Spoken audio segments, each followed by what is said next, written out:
Capsicum ಕಡ್ಲೆಟ್ ಗೊಜ್ಜು ಮಾಡೋದು ಹೇಗೆ ಅಂತ ನೋಡೋಣವಾ.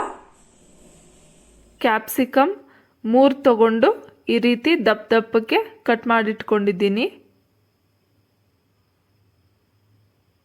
ಅಚ್ಕಾರದ ಪುಡಿ 1 ಸ್ಪೂನ್, ಕರಿಬೇವು,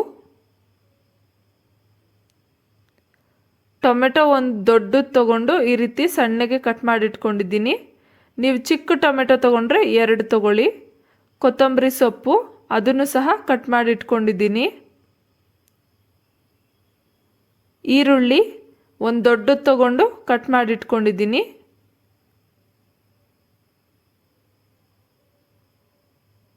ಸಾಸಿವೆ, ಜೀರಿಗೆ,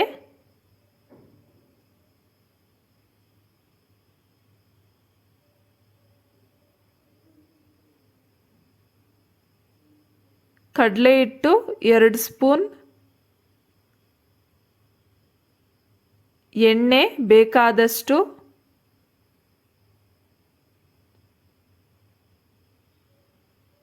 ರುಚಿಗೆ ತಕ್ಕಷ್ಟು ಉಪ್ಪು. ಸ್ಟವ್ ಹಚ್ಚಿ ಬಾಣಲಿ ಇಟ್ಟು 8 ಸ್ಪೂನ್ ಎಣ್ಣೆ ಹಾಕ್ಕೊಳ್ಳಿ. ಎಣ್ಣೆ ಕಾದ್ಮೇಲೆ ಸಾಸಿವೆ ಜೀರಿಗೆ ಹಾಕಿ, ನೀವು ಬೇಕಿದ್ರೆ ಕಡಲೆಬೇಳೆನೂ ಹಾಕ್ಕೊಬೋದು.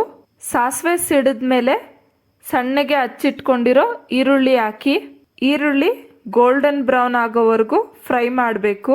ನಾವು ಯಾವಾಗ್ಲೂ ಒಗ್ಗರಣೆ ಹಾಕ್ಕೊಬೇಕಾದ್ರೆ ಸ್ಟವ್ನ ಸಿಮ್ಮಲ್ಲೇ ಇಟ್ಟು ಹಾಕ್ಕೊಬೇಕು.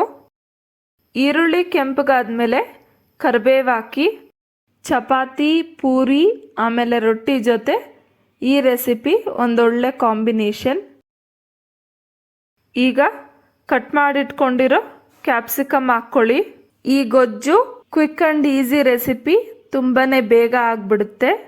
ಕ್ಯಾಪ್ಸಿಕಮ್ ಮುಕ್ಕಾಲು ಬೆಂದ ಮೇಲೆ ಹಚ್ಚಿಟ್ಕೊಂಡಿರೋ ಟೊಮೆಟೊ ಹಾಕಿ, 1 ಸ್ಪೂನ್ ಉಪ್ಪು ಹಾಕ್ಕೊಳ್ಳಿ. ಈಗ ಅಚ್ಕಾರದ ಪುಡಿ ಹಾಕಿ ಎಲ್ಲ ಚೆನ್ನಾಗಿ ಮಿಕ್ಸ್ ಮಾಡ್ಕೊಳ್ಳಿ. ಟೊಮೆಟೊ ಹಾಕ್ಕೊಂಡಿದ ತಕ್ಷಣ ಉಪ್ಪು ಹಾಕ್ಕೊಳ್ಳೋದ್ರಿಂದ ಟೊಮೆಟೊ ಬೇಗ ಬೆಂದ್ಕೊಂಡ್ಬಿಡುತ್ತೆ. ನಾವೇನು 2 ಸ್ಪೂನ್ ಕಡಲೆ ಹಿಟ್ಟು ತೊಗೊಂಡಿದ್ರಲ್ವ, ಅದಕ್ಕೆ ನೀರು ಆ್ಯಡ್ ಮಾಡಿಕೊಂಡು ಒಂಚೂರು ಗಂಟಿಲ್ದಂಗೆ ಮಿಕ್ಸ್ ಮಾಡ್ಕೊಳ್ಳಿ. ಮಿಕ್ಸ್ ಮಾಡ್ಕೊಂಡಾದ್ಮೇಲೆ ಅದನ್ನು ಸಹ ಬಾಣಲಿಗೆ ಹಾಕ್ಕೊಳ್ಳಿ. ಸ್ವಲ್ಪ ನೀರು ಹಾಕ್ಕೊಳ್ಳಿ, ಯಾಕಂದರೆ ಕಡಲೆ ಹಿಟ್ಟು ಗಟ್ಟಿ ಆಗಿಬಿಡುತ್ತೆ. ಕಡಲೆ ಹಿಟ್ಟು ಗಟ್ಟಿ ಆಗಿಬಿಟ್ರೆ ಅಷ್ಟು ಚೆನ್ನಾಗಿರಲ್ಲ, ಅದು ಬೇಗನೆ ತಳ ಹಿಡಿದ್ಬಿಡುತ್ತೆ. ಅದಕ್ಕೆ ನೀವು ಮಿಕ್ಸ್ ಮಾಡ್ತಾ ಇರ್ರಿ.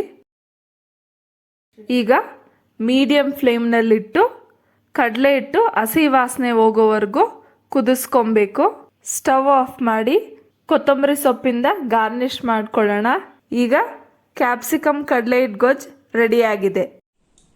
ಸೊ ನೋಡಿದ್ರಲ್ಲ ಫ್ರೆಂಡ್ಸ್, ಕ್ಯಾಪ್ಸಿಕಮ್ ಕಡಲೆ ಹಿಟ್ಟು ಗೊಜ್ಜು ಮಾಡೋದು ಹೇಗೆ ಅಂತ ಅಂದ್ಬಿಟ್ಟು ನೀವು ಒಂದ್ಸಲ ಟ್ರೈ ಮಾಡಿ ನೋಡಿ. ಹೇಗ್ ಬಂತು ಅಂತ ಕಮೆಂಟ್ ಸೆಕ್ಷನ್ ಅಲ್ಲಿ ಶೇರ್ ಮಾಡಿ. ಮತ್ತೆ ಈ ವಿಡಿಯೋ ನಿಮ್ಗೆ ಇಷ್ಟ ಆದ್ರೆ ಲೈಕ್ ಮಾಡಿ, ಶೇರ್ ಮಾಡಿ. ಪ್ಲೀಸ್ ನನ್ನ ಚಾನೆಲ್ಗೆ ಸಬ್ಸ್ಕ್ರೈಬ್ ಮಾಡಿ. ಮತ್ತೆ ನಾನು ಇನ್ನೊಂದು ರೆಸಿಪಿ ಜೊತೆ ನಿಮ್ಮ ಮುಂದೆ ಸಿಗ್ತೀನಿ. ಅಂಟಿಲ್ ದೆನ್, ಬಾಯ್ ಬಾಯ್.